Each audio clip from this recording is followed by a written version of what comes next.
भारत में corona virus का सबसे डेडली सेकेंड वेव 1 मई 2021 से 14 मई 2021 में देखा गया। केंद्रीय 10 मंत्री, उन्होंने कितने लोगों की मदद करी अपने ट्विटर हैंडल से, इसके बारे में दैनिक भास्कर ने एक एनालिसिस किया 1110 ट्वीट्स का, जो 10 केंद्रीय मंत्रियों ने अपने ट्विटर हैंडल से किया। जिस वक्त लोग तमाम सोशल मीडिया प्लेटफॉर्म्स पे मदद मांग रहे थे ऑक्सीजन बेड्स की, वेंटिलेटर्स की, ऑक्सीजन सिलेंडर्स की, उस वक्त हमारे ये मंत्री क्या कर रहे थे? हमारे एक भी मंत्री ने किसी भी व्यक्ति को मदद तो नहीं करी। इन ट्विटर हैंडल्स पे उन्हें टैग भले ही किया गया, लेकिन उन्होंने किसी की मदद नहीं करी। तो वो कर क्या रहे थे? वो बिजी थे भाई, व्यस्त थे उस वक्त जिस वक्त जनता त्रस्त थी और पस्त थी, क्योंकि उन्हें मस्त रखना था प्रधानमंत्री को, क्योंकि वो प्रधानमंत्री की प्रशंसा में लगे हुए थे, उनके गुणगान में लगे हुए थे।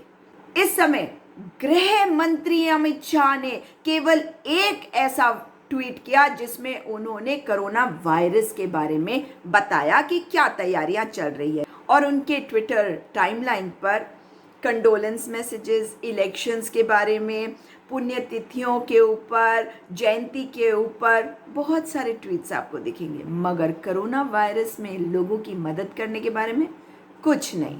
हाँ, ये ज़रूर है कि उन्होंने वो वाला आर्टिकल भी नहीं शेयर किया जो अधिकतर मंत्रियों ने किया, जिसमें प्रधानमंत्री नरेंद्र दामोदर दास मोदी को डिफेंड किया एक मंत्री ने ये आर्टिकल लिखकर, क्योंकि देश में और दुनिया में उनकी बदनामी हो रही थी कि उन्होंने व्यवस्थाओं को अव्यवस्थाओं में बदल दिया। रक्षा मंत्री राजनाथ सिंह ने 5 ट्वीट किए, जिसमें उन्होंने बताया आर्मी क्या तैयारी कर रही है कोविड-19 के प्रिपरेशन में, उनके लखनऊ विजिट के बारे में, और उसके अलावा मोदी जी के ट्वीट्स उन्होंने रीट्वीट किए। केंद्रीय विदेश मंत्री एस जयशंकर के 37 ट्वीट्स थे।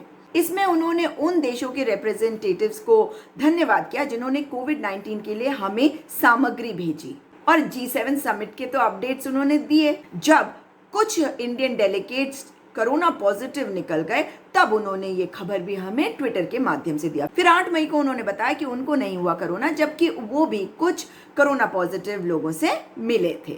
वित्त मंत्री निर्मला सीतारमण ने 48 ट्वीट किए, जिसमें से 22 ट्वीट कोविड-19 के बारे में थे, एक ट्वीट वैक्सीन के ऊपर GST के बारे में, बाकी ट्वीट PM किसान, हाउसिंग स्कीम वगैरह वगैरह के बारे में, और उन्होंने प्रधानमंत्री के बहुत सारे ट्वीट्स रीट्वीट किए।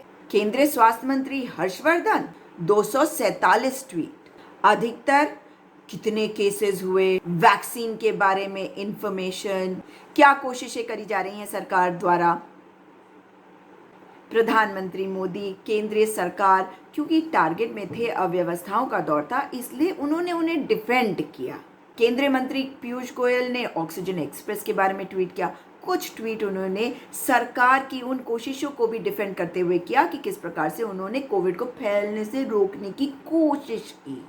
और केंद्रीय मंत्री प्रकाश जावड़ेकर, आर्टिकल तो लिखा ही था उन्होंने प्रधानमंत्री को डिफेंड करने के लिए, लेकिन इसके अलावा उन्होंने जो ट्वीट किए वो वैक्सीन के बारे में अपडेट, सरकार की कोशिशें जो करी जा रही हैं उनके बारे में, और उन्होंने ऐसे बहुत सारे रीट्वीट किए प्रधानमंत्री, बीजेपी और प्रेस इंफॉर्मेशन ब्यूरो के हैंडल्स से। केंद्रीय शिक्षा मंत्री रमेश पोखरियाल निशंक 285 ट्वीट, 83 ट्वीट कोविड-19 के बारे में, वैक्सीन के ऊपर मैसेज, कोरोना के बारे में जागरूकता, और 24 ट्वीट मात्र प्रधानमंत्री की प्रशंसा करते हुए। एक मंत्री ऐसा जिसने प्रधानमंत्री के ट्वीट नहीं रीट्वीट किए। केंद्रीय मंत्री Nitin Gadkari road and transport ने 32 कोविड-19 को लेकर ट्वीट करे, बताया उनके ऑफिशियल मीटिंग्स कैसे थे, नागपुर में वैक्सीनेशन ड्राइव कैसा चल रहा था, किस प्रकार से वो जेनेटिक लाइफ साइंसेज वर्धा में गए ये देखने के लिए कि रेमडेसिविर का प्रोडक्शन कैसे चल रहा है, और उन्होंने पुण्यतिथि, जयंती, कंडोलेंस मैसेजेस ये सारे किए। और अल्पसंख्यक मंत्री मुख्तार अब्बास नकवी 47 ट्वीट, जिसमें से 13 कोविड-19 के बारे में। मगर एक भी नेता ऐसा नहीं जिसने लोगों की मदद करी। एक भी नेता ऐसा नहीं जिसको टैग किया हो लोगों ने बेड्स के लिए, ऑक्सीजन के लिए, रेमडेसिविर के लिए या फ्यूनरल प्रिपरेशन के लिए, मगर मदद नहीं, क्योंकि आपकी वैल्यू नहीं है, आप जनता है। मगर एक भी मैसेज ऐसा नहीं जिससे पता चले कि आम जन की मदद करने के लिए ये सरकार सामने आई है। इन्होंने आपकी लाशों पे राजनीति करी है। इन्होंने प्रधानमंत्री की झूठी छवि को बचाने के लिए भरपूर कोशिश करी है और कर भी रहे हैं। मगर आपकी असली के जीवन को, आपकी असली की जिंदगी को इन्होंने मजाक बना के रख दिया, उसका खिलवाड़ कर दिया। अब सोचना आपको होगा कि ये सरकार किसकी है, आपकी है या नहीं।